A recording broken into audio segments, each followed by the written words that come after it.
we should be focusing laser-like on China. We should not be focusing on the war in Ukraine and the war in the Middle East.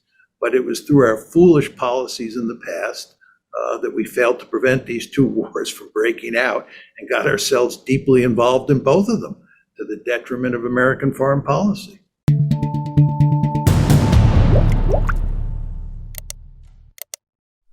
Welcome to this IAI opening interview. I'm Alexis Papazoglou. I'm a senior editor for the online magazine of the Institute of Art and Ideas, and I'm delighted to have as our guest today John Mearsheimer. He is the R. Wendell Harrison Distinguished Service Professor of Political Science at the University of Chicago and is considered to be one of the most influential international relations theorists of his generation. He is the author, among other books, of How States Think, the Rationality of Foreign Policy, and The Great Delusion, Liberal Dreams and International Realities. So without further ado, John Mearsheimer, welcome to the Institute of Art and Ideas. Thank you. Glad to be here. So you are one of the key proponents of what is known as the realist school of international relations, which is this kind of framework that tries to explain the behavior of states as rational actors aiming to maximize things like power and security. Can you tell us just briefly, why is this the best framework for explaining how states behave, in your view? Well, it's very simple. It's the best explanation because that is how the world works. But also because there is a compelling logic that underpins the realist story. And it goes like this. We live in a world where there is no higher authority that can protect states if they get into trouble. And at the same time, we live in a world where it's very difficult to tell what the intentions of other states are today, and certainly what they will be in the future. So there may be some powerful state out there that has malign intentions towards your state. And if it comes after you, there is no higher authority to protect you. And in a world like that, it makes eminently good sense to be really powerful, because if you're really powerful, it's highly unlikely that another state will attack you. All states, of course, understand this basic logic, and the end result is that all states compete for power among themselves. So you get security competition among the great powers all the time. And of course, sometimes that security competition leads to war. So speaking of war, you have very famously argued that this realist framework explains essentially why Russia was going to attack Ukraine and why it has attacked Ukraine. And the idea is that it was trying to prevent it from becoming a security risk, given its ambitions and plans to join NATO and NATO's open door policy. A criticism of this position, of this explanation, have pointed out that this realist framework doesn't quite explain why Russia had to invade Ukraine by land rather than simply, say, bomb it by air. And to them, this looks more like an attempt to conquer Ukraine, an attempt to absorb it into Russia, not merely to neutralize it or prevent it from becoming a security threat. So how do you understand that criticism? Well, there's no question that the conventional wisdom in the West has long been that Putin was an imperialist. He was bent on creating a greater Russia. And that's the reason he invaded in February 2022. My argument is that there's no evidence to support this. And there is an abundance of evidence to make the case that Putin feared Ukraine becoming a Western bulwark on Russia's border. And most importantly, he feared Ukraine becoming a member of NATO. And he and the other Russian elites were dedicated to making sure that didn't happen. And they couldn't do it diplomatically. They tried to reach a deal with the United States to get the United States and the West to call off NATO expansion into Ukraine, but they failed. And he felt that he had no alternative but to invade Ukraine. I think using air power, as your question referred to, would have made no sense at all. He was not going to get much leverage from bombing Ukraine, and it made much more sense to launch a limited invasion, which is what he did. But you still don't think the aim of Russia was to essentially, or is at the moment, to conquer Ukraine, to try and absorb it into Russia's orbit? No, I think that since the war has started, there's no question that Russia's territorial ambitions have escalated, and they have already annexed 4 oblasts in Ukraine, and I would expect them to annex a few more oblasts.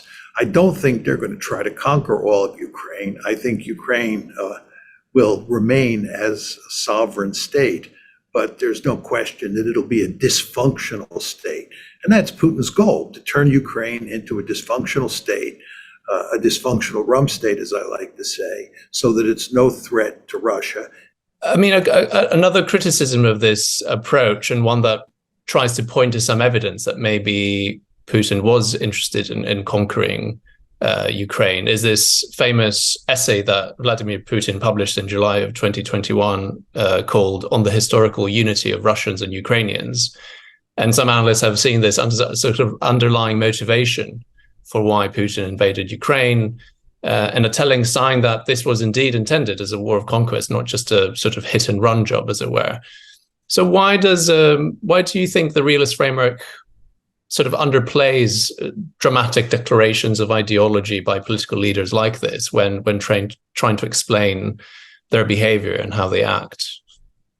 I think that July 12th, 2021 article that Putin wrote says exactly the opposite of what you said it represents. It doesn't make an argument in there that Putin sees Ukraine as part of Russia and that he is bent on conquering Ukraine. In fact, if you read that piece carefully, it makes it clear that Putin recognizes Ukrainian nationalism. He recognizes the settlement of December 1991 when the Soviet Union fell apart, and that he believes Ukraine's future is up to Ukraine. What he also makes clear in that essay and in all sorts of other places is that Ukraine cannot become part of NATO because that is an existential threat to Russia. And that's the basic story I tell. But I don't know why proponents of the argument that Putin was an imperialist and was bent on conquering Ukraine point to that July 12th, 2021 essay, because it says the exact opposite of what they claim it says.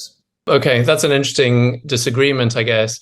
But what about the wider point, putting this particular essay aside, that the realist framework is too focused on sort of structural issues and ignores potentially ideological reasons that might be motivating the actions of world leaders, state leaders, and so on. So looking more at a kind of objective picture and less at kind of the ideas that might be behind the actions of people like Putin. Well, I think there's no question that ideology matters somewhat in the decision-making of almost all leaders. The question is, how much does it matter? And my argument is that in the vast majority of cases, ideology does not matter much at all. That what really matters are balance of power considerations. States are primarily concerned about their survival. And if you're primarily concerned about your survival, then you worry about the balance of power more than anything else. And if you look at Putin's thinking before the war in Ukraine, it's very clear that he was thinking about Ukraine as an existential threat, Ukraine and NATO as an existential threat, and he was interested in preventing that from happening. This was not a case of ideology at play. And in fact, Putin doesn't have much of an ideology. This is not the Soviet Union with a communist ideology. And despite the fact that lots of people like to portray Putin as the second coming of Adolf Hitler, this is not a case of fascism or Nazism at play. It's good old-fashioned balance of power politics. And people in the West should have had the good sense to understand that expanding NATO into Ukraine was going to lead to the destruction of Ukraine. And that is exactly what's happening now. To mention another famous work that you are known for, which is the Israel lobby and the US foreign policy, in which you document this kind of remarkable level of support, both material and diplomatic, by the United States to the state of Israel. something that, of course, we're witnessing again today. And you have argued that this support cannot be fully explained on merely strategic grounds, and it has more to do with the political influence of certain individuals and organizations that acts to shape U.S. foreign policy in a pro-Israel direction.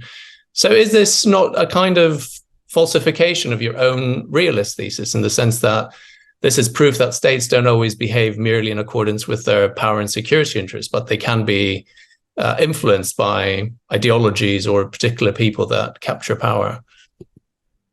Yes, there's no question about it. This is a case that violates my basic realist theory of international politics. And indeed, Steve Walt, who is my co-author on that book, is a realist as well, and he has a different realist theory of international politics than I do. But Steve would readily admit that the case violates his theory as well. It's very important to understand that theories are simplifications of reality. The fact is, we live in an enormously complicated world, and to make sense of that world, we need simple theories. But because they're simplifications of a complex reality, those theories are sometimes going to be wrong. And I argue, this is an intuition on my part, that the best theories in international politics get it right about 75% of the time, which means that you're wrong 25% of the time. And I think the case of the Israel lobby, where domestic politics overwhelms strategic considerations, is a case that contradicts my theory. Interesting that, you don't think that counterexample is a sort of definitive falsification of the theory. Do you make any adjustments based on that paper and then book that you wrote? Do you think that the realist framework should adjust in some ways to make sense of these counterexamples and allow for a greater role of ideologies and ideas and influence by other means that have less to do with security and power to play a role? No, because then it wouldn't be a realist theory. And furthermore, it wouldn't be a simple explanation of how the world works, which is what a theory is. You're just complexifying the theory. And once you complexify a theory by adding more and more factors into the story, it ceases to be a meaningful theory. I think you just have to accept the fact, which many people find it hard to do, that theories don't always work, that sometimes they're falsified, and this is a case. So to move on to a little bit about what's happening in the Middle East as well, you're a big proponent of the so-called US pivot to China. This is a policy that was adopted already by the Obama administration. And you're critical of the United States for sort of getting bogged down in Russia, now getting involved again in the Middle East, rather than focusing on its main adversary, who you see, and I think the United States sees as being China. There are those who argue sort of the opposite, that the outbreak of these two conflicts are in fact a consequence of the US dropping the ball, as it were, in the Middle East and Eastern Europe, and that focusing only on China is a thing that have led the world going up in flames as we see it. So what do you make of that? Is it a credible critique of US foreign policy as we're seeing it? Well, first of all, as I've tried to make clear, I believe the United States is principally responsible for the Ukraine war. I believe the United States was the principal driving force behind NATO expansion, and that's what led to this war. And with regard to the Middle East, I think if the United States had put significant pressure on Israel, which it was trying to do since at least the Carter administration, to achieve a two-state solution, where you had a Palestinian state living next door to a Jewish state, you would not have the conflict between Hamas and Israel today. So I think the United States failed on that front as well. Although there, I think it was mainly because of the Israel lobby. I think that American policymakers, going back to Carter and moving forward, understood the importance of a two-state solution, but they just couldn't get it. And they couldn't get it because of pressure from the lobby. But anyway, the end result of all this is that we're bogged down in Ukraine. We're bogged down now in the Middle East. There's no hope of us getting out of either one of those conflicts anytime soon.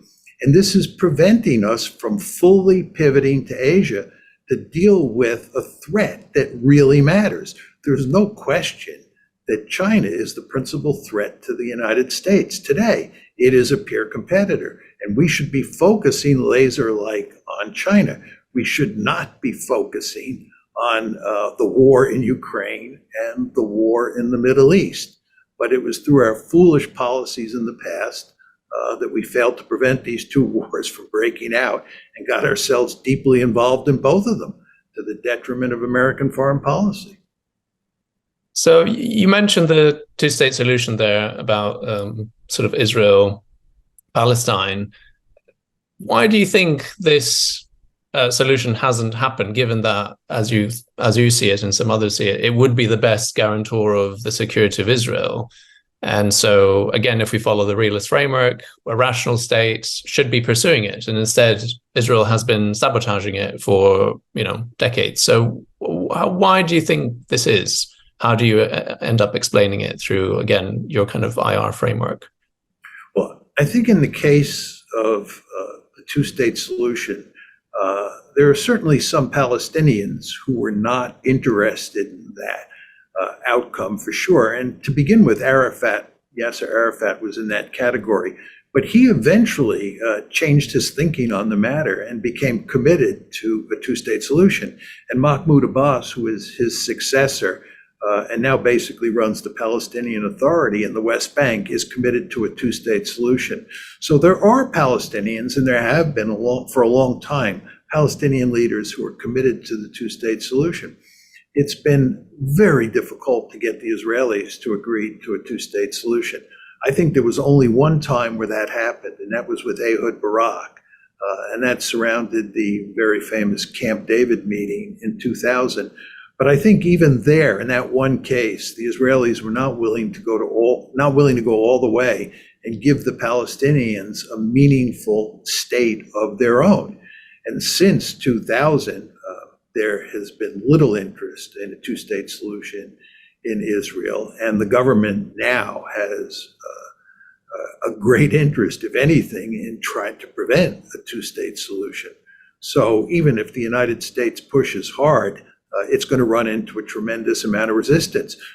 But the United States can't push hard because of the lobby.